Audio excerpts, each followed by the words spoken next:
by the renewing of your mind, that ye may prove what is good and acceptable and perfect will of God. For I say through the grace given unto me, to every man that is among you, not to think of himself more highly than he ought to think, but to think soberly according as God hath dealt, to every man the measure of faith. For as we have many members in one body, remember that, one body, and all members have not the same office. So we being many are one body in Christ, and every one members one of another.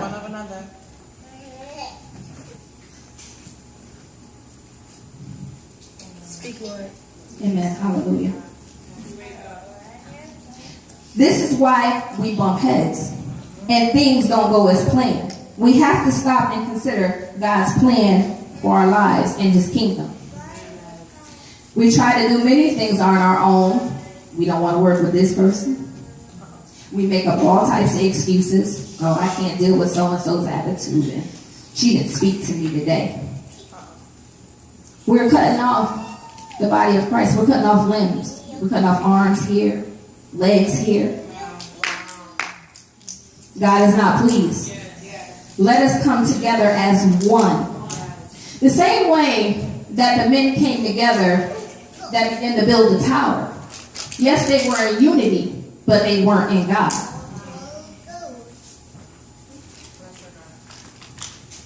But instead of cutting off limbs, let us come together as one. Put aside our differences. Truth be told, it was never about us. That's right.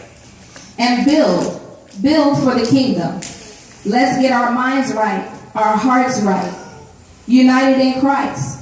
Everything we put our hands to, everything we set out to do, even though we feel everything we set out to do, even though we feel we are doing kingdom work.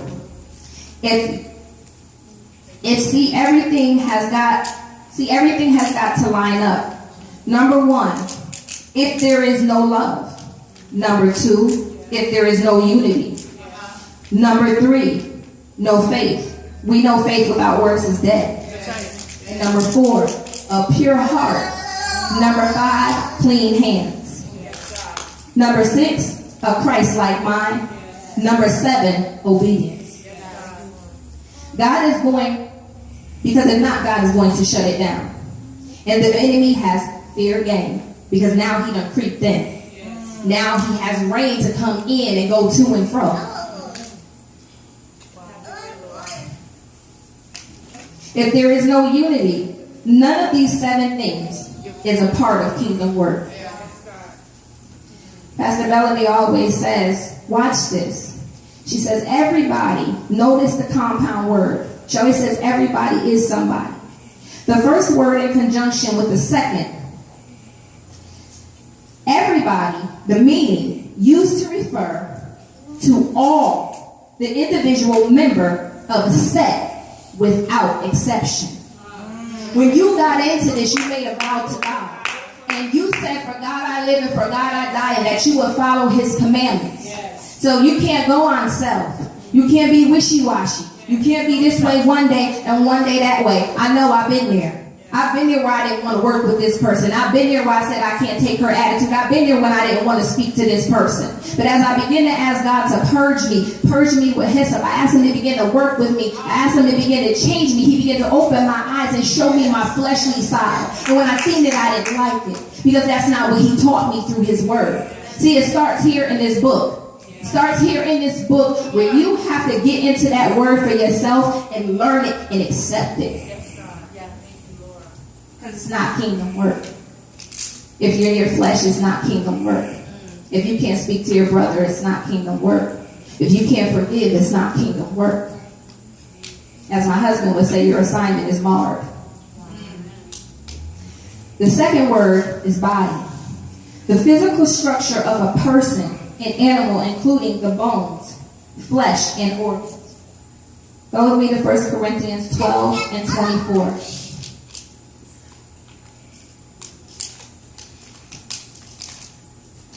1 Corinthians 12 and 24 reads, "For our comely parts have no need, but God hath tempered the body together." Tempered the body together. As the word every said, without exception.